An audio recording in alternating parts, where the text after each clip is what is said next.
everyone, and welcome to Right Reason, the show where we reason rightly. Is that even a right way to say that?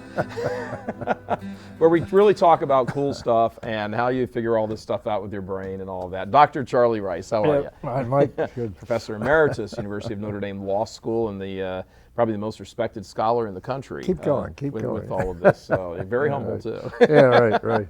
The whole show this season is dedicated to St. Thomas Aquinas' Summa Theologica, of which we have one set here, a particular publisher's edition. And that's kind of the small print one. When you see it at the big print, it's actually, he wrote a lot. Yeah. He wrote a lot. And the reason he wrote a lot was to explore truth. So that we could have contact with the divine in the sense of knowing what we need to know here on earth and then be united to truth forever in eternity. Dr. Rice. Yes, sir. Is there a formula that someone can go through to know here's a situation. Okay, I have to choose this or I have to choose that. Here's the situation.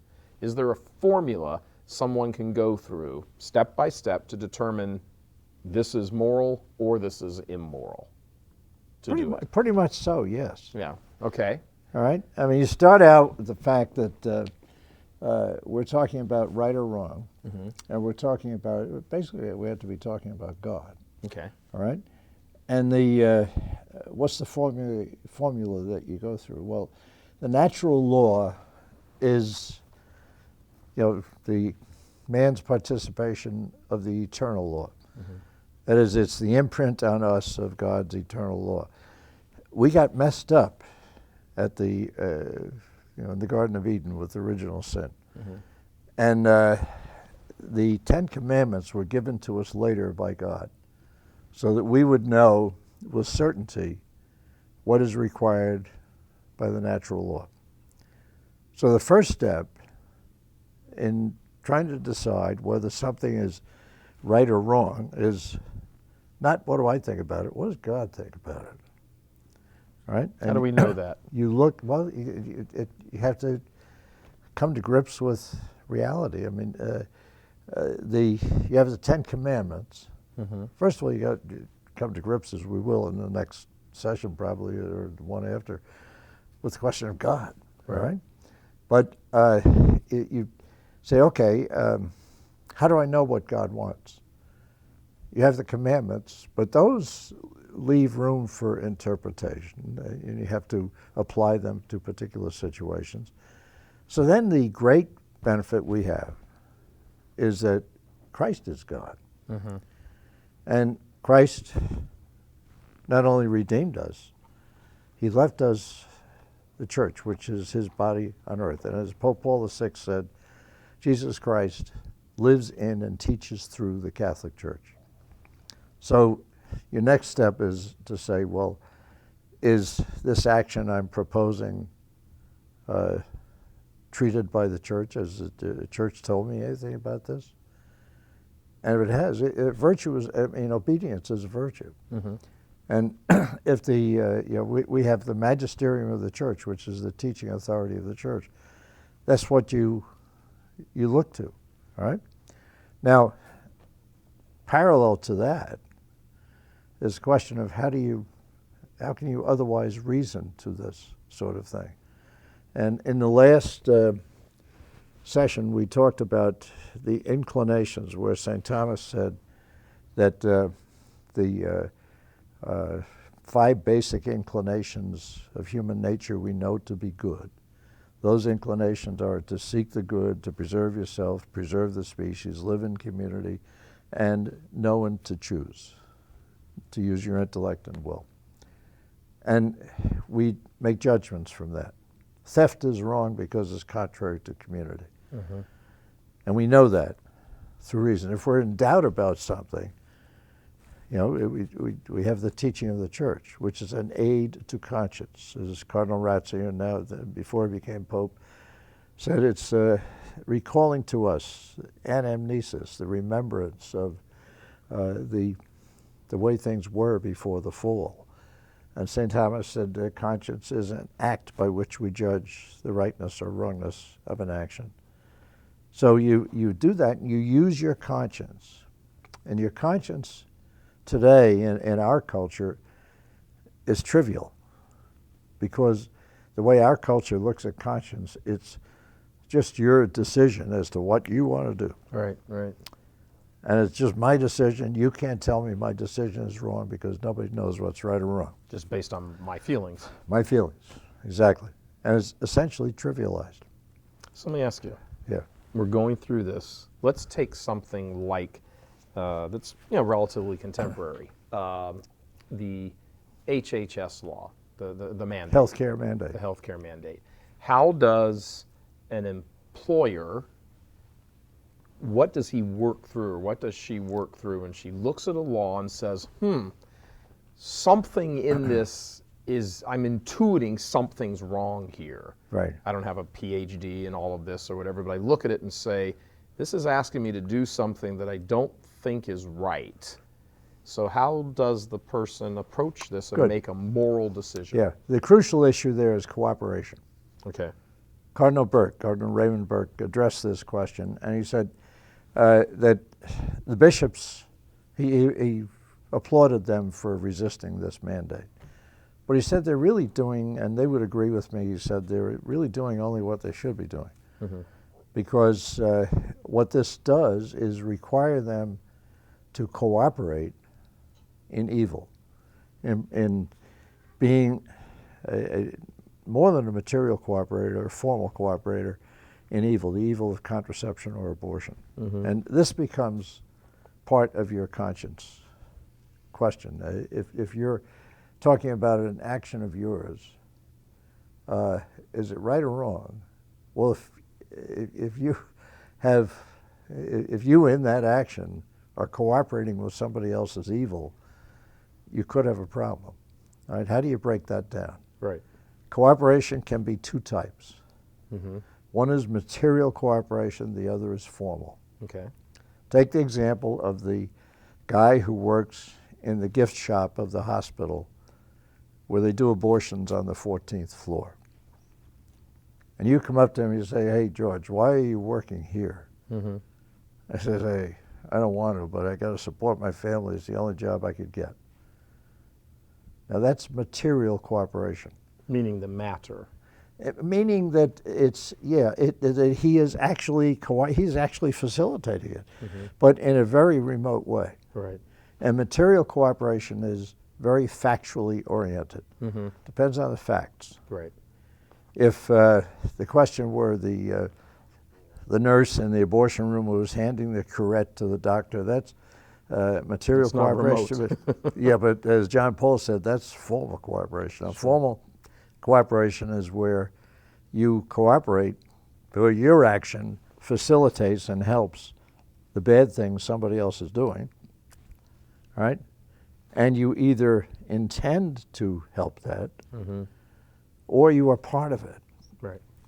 So you asked George down in the gift shop, he said, well, what are you doing this for? He said, man, I want to help what they're doing up on the 14th floor. Sure. He is as guilty as sin, pardon Sure. the expression, all right? Yep. Because he is formally cooperating in this. This is what Cardinal Burke said the healthcare mandate requires of the bishops. Now, if you're talking there about material cooperation, again, it's dependent on the facts. Mm-hmm. Archbishop Myers wrote an analysis of this, and he said, even the guy who cleans the floors in the hospital generally, including the abortion facility room, doesn't necessarily have to quit his job, because that could be remote material cooperation. Mm-hmm. You, when you pay your income tax, you cooperate in evil, because sure. the tax code is so unjust, and we do bad things with the money. Mm-hmm. But that's remote material cooperation. It's it's interesting that people have said with regard to the Obama HHS mandate, which just to clarify for folks is that employers have to provide contraceptive services to their employees. And abortion. And abortion, abortifacients, and right. et cetera. So, many people have said, well, okay, hold on a second there. What's the difference between that? Because you're paying not just for that, but you're paying for the entire health care plan for your employees, of which this is a part. What's the difference between paying for that and paying for, just paying your taxes, some of which are going to go to Planned Parenthood and, the gay rights, this, that, and the other, and all of that. So is there a difference between these? It's a question of whether cooperation is truly material, it is significant, and proximate. I mean, when you pay your taxes, it goes for all kinds of things. Many of them useless. All right, it goes for many of those things. It also goes to bad things, and again, it's a fact question. If it became preponderantly bad, and you have a real problem. If you're talking about the healthcare mandate, the problem with that was that required the employers, including the church, including Catholic employers. I'm one of those. Yeah, but it required them themselves to provide this bad stuff to the employees. And the Obama administration has made a pretense of trying to modify that, but the modifications don't do enough. And you see what the issue there is this action helping, is it cooperating with somebody else's evil action? The answer is yes. And we do that all the time, right? I mean, you work for you go into a grocery store, and there isn't a grocery store around that doesn't sell birth control material, or a drugstore. Sure. Does that mean you can't buy in a grocery store? No. That's material cooperation.